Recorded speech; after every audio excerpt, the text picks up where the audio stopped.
Сәлеметсіңдер ме балалар? Қазақ тілі 5-ші сынып. Номер 1-ші онлайн қашықтықтан оқыту сабағымызды бастаймыз. 9-ші бөлім. Аспан әлемінің құпиялары. Сабақтың тақырыбы сырлы да сиқырлы аспан әлемі. Сан есім. Сабаққа негізделген оқу мақсаттары. Мәтіндегі негізгі және қосымша ақпаратты түсіну, анықтау. Сан есімнің мағыналық түрлерін ажырата білу, сан есімді зат есім орнына қолдана білу. Сабақтың мақсаты мәтіндегі негізгі және қосымша ақпараттарды анықтау арқылы мәтінді түсіне алады. Зат есімнің мағыналық түрлерін ажыратып, тапсырмалар орындау барысында сан есімдерді зат есімдердің орнына қолдана алады.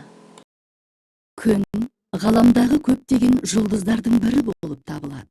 Жұлдыздар өте ыстық газ тәріздес сфералар. Олар жұлдызаралық кеңістікке көп радиация бөледі. Осындай радиация формаларының бірі жарық. Аспан нысандарынан әлдеқайда кішкентай және суық ғаламшарлар жұлдыздардың айналасында айналады. Жерге ең жақын орналасқан ғаламшарлар құралдардың көмегінсіз қарағанда жұлдыздарға ұқсайды. Олар аспанда жалындап тұрған нүктелер болып көрінеді. Олар өздерінің бетінен шағылысатын күн сәулесін шашады. Біз басқа жұлдыздарды айналып жүрген ғаламшарларды көре алмаймыз, өйткені олар өте кішкентай және бізден өте үлкен қашықтықта орналасқан. Біз жақында ғана мұндай ғаламшарлардың бар екендігін білдік.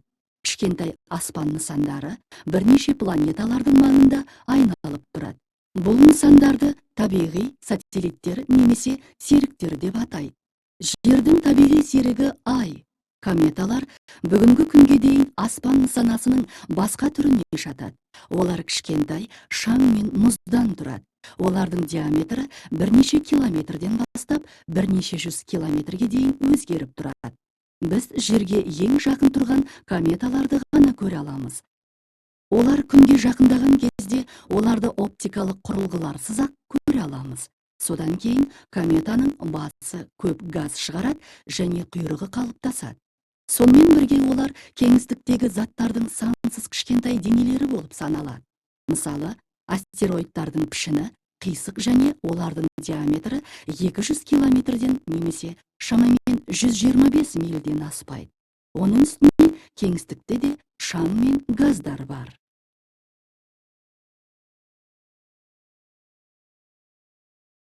Балалар, бірінші тапсырмадағы сұрақтарға жауап беріп, дәптерлерімізге жазып аламыз. Аспан денелері сені қызықтыра ма? Аспандағы қай жұлдыздың атын білесің? Жұлдыз жорамалға сенесің бе? Бабаларымыз аспанға қарап ауа райын қалай бағалаған? 6-шы тапсырма. 152-ші беттегі мәтінді мұқият оқып, негізгі және қосымша ақпараттарды анықтаңдар. Маңызды деп тапқан 2 сұрақ құрастырыңдар. Балалар, бүгінгі грамматикалық тақырыбымыз сан есім. Сан есім қазақ тіліндегі 9 сөз табының бірі. Заттың санын, мөлшерін, ретін білдіріп, қанша, неше, нешеу, нешінші деген сұрақтарға жауап береді. Мысалы, 5, 5-ші, 5-еу, 5-тен аса, 5-5-тен. Сан есімдер зат есіммен тіркесіп қолданылады. Сан есімдердің заттануы дегеніміз көптік, септік, тәуелдік, жіктік жалауларының жалғануы. Мысалы, 5-еу, 5-еудің хаты, 8-дер шамасында, сен 4-шісің. Ал енді балалар, дәптерлеріңе осыған ұқсас мысалдар жазып көріңдерші.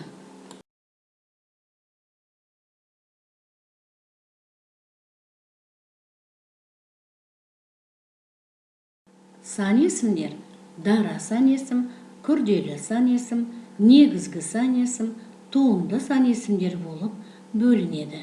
Дара сан есімдер бір ғана сан есімнің өзінен болған. Мысалы, 5, 6, 8, тағы басқа.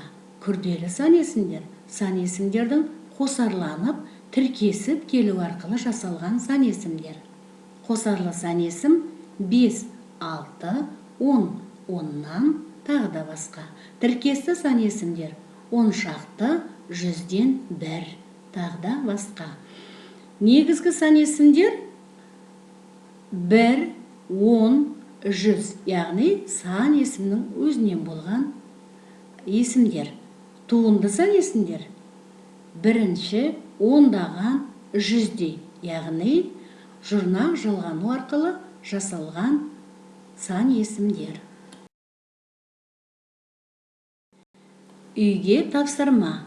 Аспан әлемінің құпиясы туралы аңыздар тауып жазып келіңдер. Сабақ бойынша рефлексия. Менің сабақтан кейінгі әсерім парақшасын толтырыңдар. Осымен сабағымыз аяқталды. Сау болыңдар.